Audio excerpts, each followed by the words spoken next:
Pak Ustaz, betulkah sedekah dapat menjadi sebab seseorang sembuh dari sakitnya atau panjang umur? Mohon pencerahan. Yang bertanya, kirimkan kepada Ustaz satu video seorang ustaz yang bercakap tentang kelebihan bersedekah. Jawab singkatnya, memang betul. Kalau kita sedang sakit, banyak-banyaklah bersedekah. InsyaAllah dengan sebab bersedekah, Allah Subhanahu wa Ta'ala beri kesembuhan. Lebih-lebih lagi kalau kita sedang nazak sakaratul maut. Tidak mustahil berkat sedekah yang kita berikan itu membuat umur kita Allah akan delay, Allah akan lambat. Karena kita akan diberi oleh Allah kesembuhan. Sebagai sebab ya, jangan kata sedekah yang menyembuhkan penyakit kita. Jangan katakan sedekah yang memanjangkan umur kita. Sebagaimana air. Bila kita haus, kita minum. Yang menghilangkan dahaga kita adalah Allah, bukan air. Air hanya penyebab. Jadi kalau sekedar sedekah itu adalah penyebab seseorang cepat sembuh, seseorang dipanjangkan usia, boleh diterima. Coba lihat buku Ustaz. Tak ada kebetulan di sini. Oh, ada. Yaitu penyakit ain dan cara merawatnya. Ustaz ada sebut pada bahagian akhir halaman 81 dari buku ini. Nabi SAW bersabda, "Dawu mardakum bisadaqah." Obatilah orang-orang sakit itu di antara kamu dengan sedekah. Hadis ini sahih menurut Nasruddin Albani. Silakan buku ini. Penyakit ain dan cara merawatnya. Yang kedua,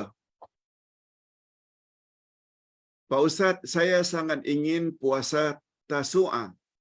Ini semalam ditanya.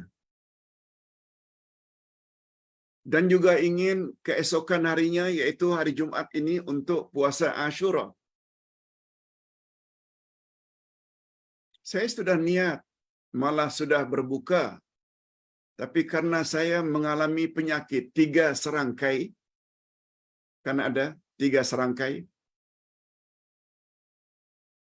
mungkin diabetiknya ada, hipertensinya ada, kolesterolnya ada, 3 serangkai, membuat tak kesampaian puasa Tasu'a saya, malah muntah-muntah.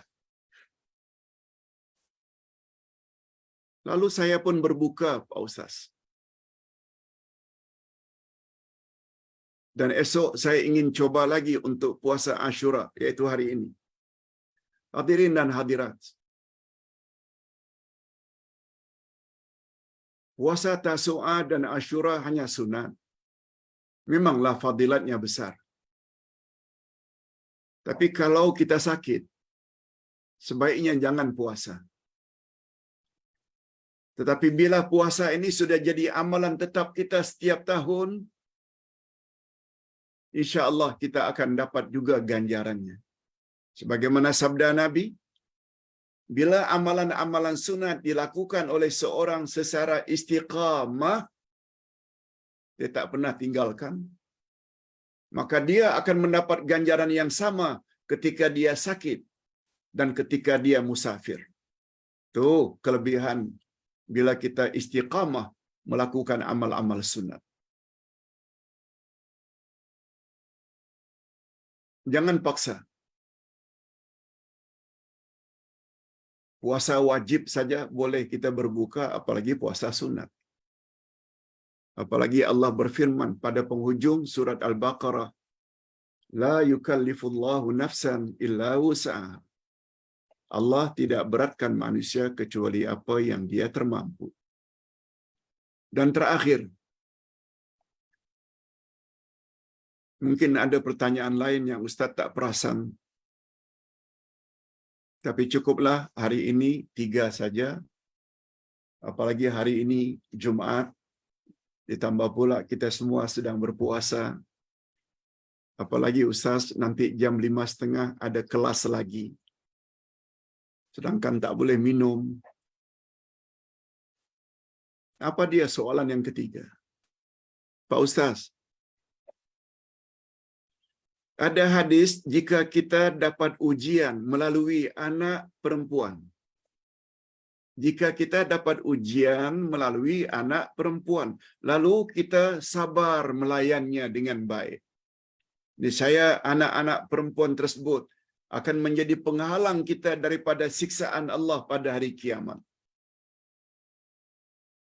Pada Ustaz dikirim satu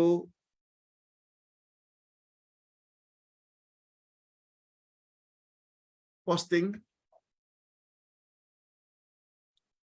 yang judulnya keutamaan memiliki anak perempuan.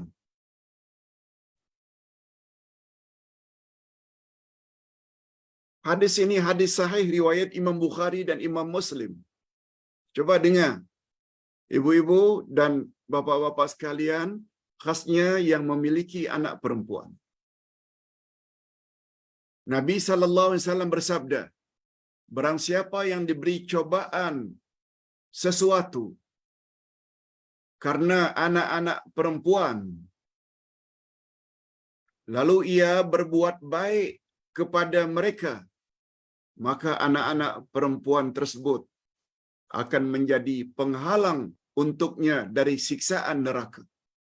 Allahu Akbar. Jadi yang bertanya ini tak faham. Apa maksudnya Pak Ustaz? Memiliki anak perempuan, bila anak perempuan itu kita layan dengan baik, mereka kelak akan menjadi penghalang kita selaku ibu atau bapa daripada siksaan neraka. Allahu Akbar. Hadirin dan hadirat rahimakumullah.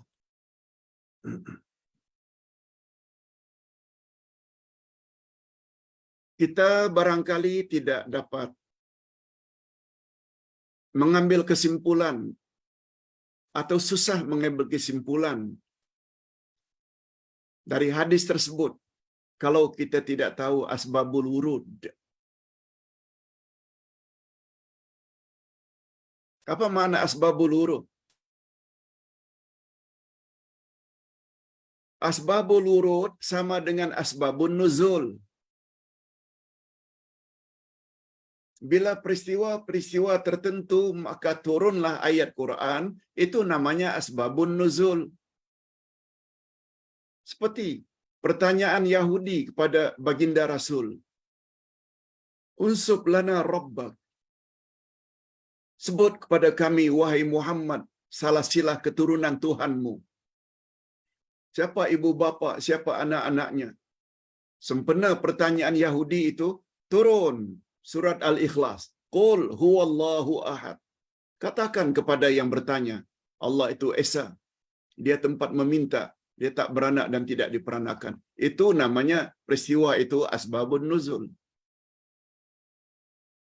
Bila satu-satu peristiwa, lalu Nabi ucap hadisnya, itu namanya asbabul wurud. Wawra wawdal, wurud. Sebab Nabi ucap hadis itu. Ceritanya macam ini. Pada satu hari Aisyah radhiyallahu anha terima tetamu dari kalangan sahabiat. Sahabiat ini maknanya wanita-wanita yang jumpa dengan Nabi. Kalau laki-laki sahabat, Abu Bakar sahabat, Umar, Utsman, Ali sahabat. Tapi kalau perempuannya dipanggil sahabiat. Aisyah layan beberapa tetamu wanita. Aisyah radhiyallahu anha hanya letakkan sedikit korma.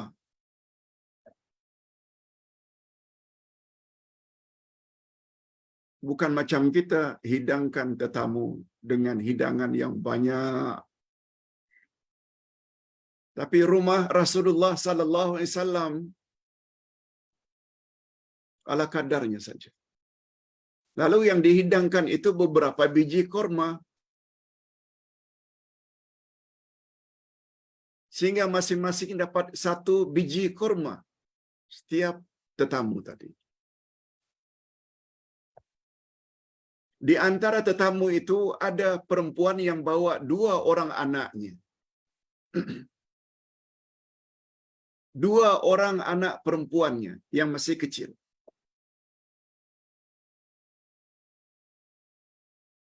Lalu perempuan tersebut ambil 1 biji korma, dibelahnya 2, buang bijinya.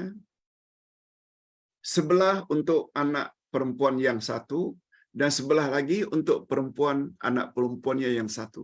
Dia sendiri tak makan.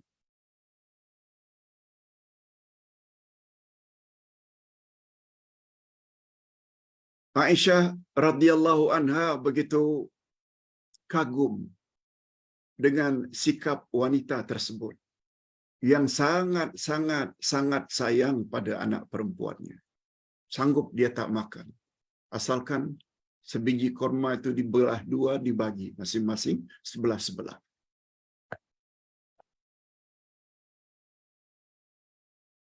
Akhirnya tetamu wanita tadi balik.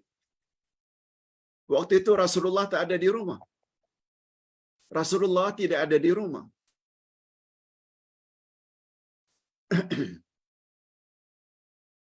Begitu Rasulullah sallallahu alaihi wasallam balik, Aisyah ceritakan peristiwa tersebut.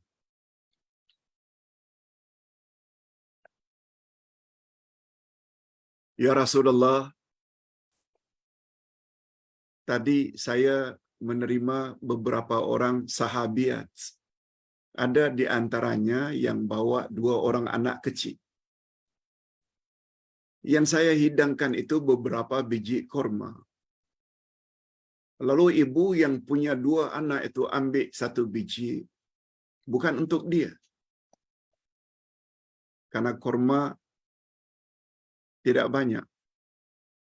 Yang menakjubkan, ya Rasulullah, 1 biji korma itu dibagi 2, dibagi anaknya. Tidak untuk dirinya. Sempurna itulah kata Rasulullah sallallahu alaihi wasallam. Barang siapa yang diberi cobaan sesuatu, kita diberi anak itu kan cobaan. Apalagi ada sedikit makanan, kita sanggup beri makanan kepada anak. Biar kita tak dapat. Barang siapa yang diberi cobaan sesuatu, karena anak-anak perempuan itu, karena anak perempuan seperti itu, yaitu apa yang dia lakukan oleh ibu itu kepada anaknya, maka anak-anak perempuan tersebut, yang 2 itu, akan menjadi penghalang untuknya dari siksa neraka. Sahih Bukhari, Sahih Muslim.